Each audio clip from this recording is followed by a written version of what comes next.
Talk about histograms. A lot of time quantitative variables have too many data values, too many things to make a stem and leaf plot or a dot plot.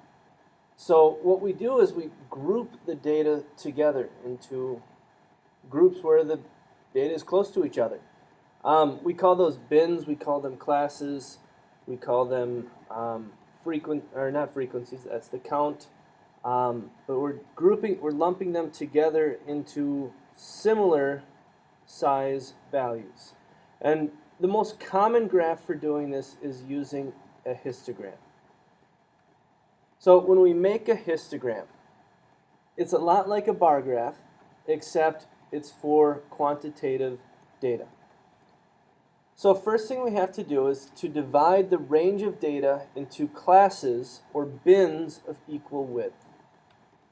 And then we find the count, the frequency, or a lot of times we use the percent, that is the relative frequency, of individuals in each class. The relative frequency makes it nice to compare data from two different sets. We're just looking at one data set, the count is sufficient.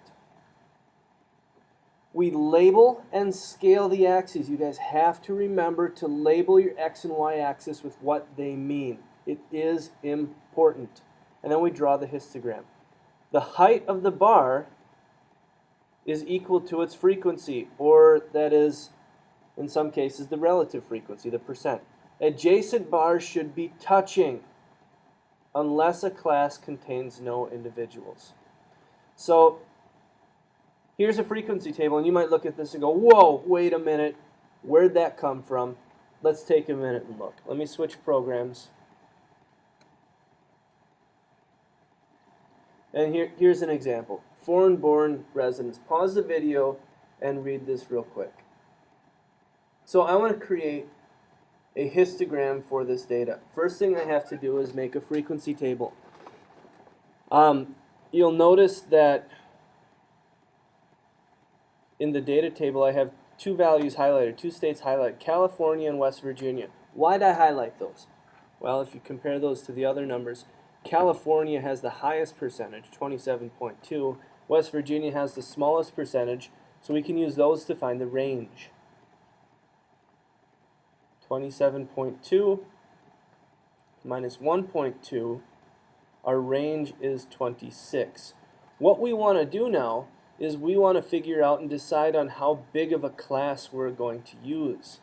And also how many classes we're going to use. A general rule of thumb that I like is we should have 5 to 7 classes.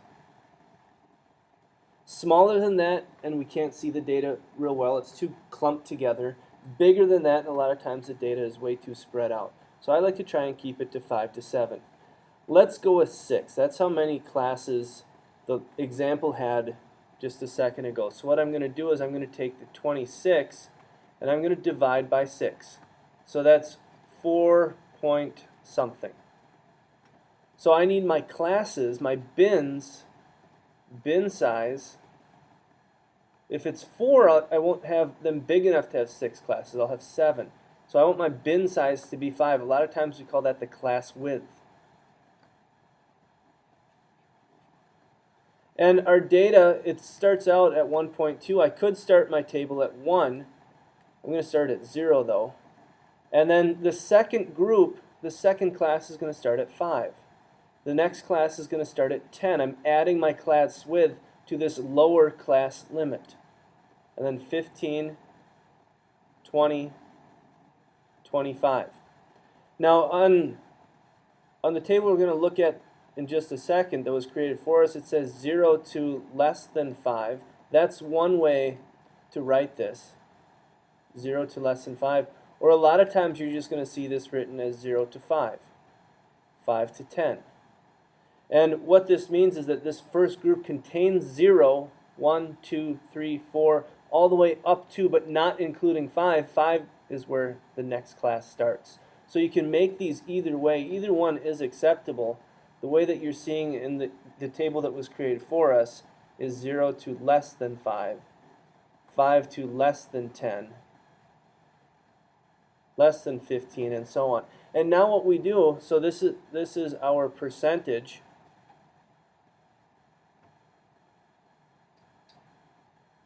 And this is our frequency. We're going to count how many things go into each, and a lot of times tally marks are real helpful. So 2.8 goes in the first class. 7 goes in the next one. 15.1 would go in here. 3.8 goes there, and I'm going to count this up, and that's where the number over here goes. To find the relative frequency, that's going to be a percentage, and we take the count and divide by how many data values there were. So let's jump out of here and go back to the one that was created for us. So there were 20 different states that had a percentage of its population born outside the U.S. from 0 to 5%. 13 states from 5 to less than 10. And there was only one state where the percentage of people born outside the U.S. was between 25 and 30. Notice the count adds up to 50. If we were doing relative frequency,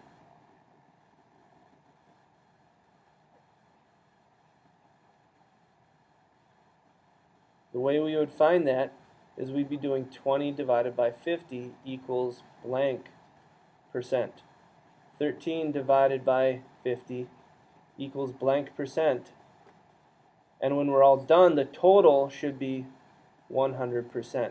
And these labels of class and count aren't the best. We should probably say percent resident born outside the U.S. for our class, because that's what the numbers mean. And for count, you can use count, or a lot of times you're going to see the word frequency given there. So let's make this histogram. We start out with our x and y axes. So our classes go across the bottom, 0 to 5, 5 to 10, 10 to 15, 15 to 20. This is a number line, and we label it percent of foreign-born residents. That should be the same title of our frequency table. And then up the side, number of states, that's what our count is, that's what it represents. A count of 20 means 20 states.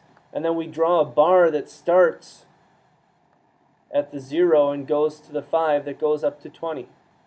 So this bar would look like this, and we should use a straight edge so that we do a better job than I'm doing right now.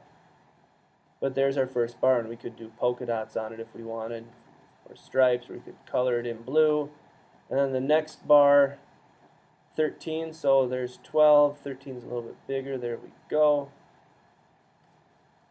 There's our second bar, and notice they're touching. The only reason there should be a gap here between 10 and 15 is if there were no states in this group. If that was a 0, we'd leave an empty spacer and start the next bar. So there's what it looks like finished. The edges of the bars are the boundaries of our classes. 0 to 5. That first bar represents everything from 0 to 5. They're not spread out. We don't just write 0-5 underneath it. It is a number line, and the bar is spanning several different values.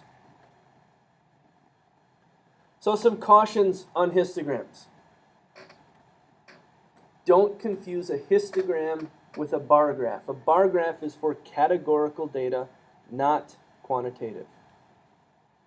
Don't use counts in a frequency table or percents in a relative frequency as data. Those numbers in a frequency table, those are not every data value. If we say that there are 20 things in that first class, we don't know what those 20 things are. We just know that they're ranging from 0 to less than 5. Please be conscious of that.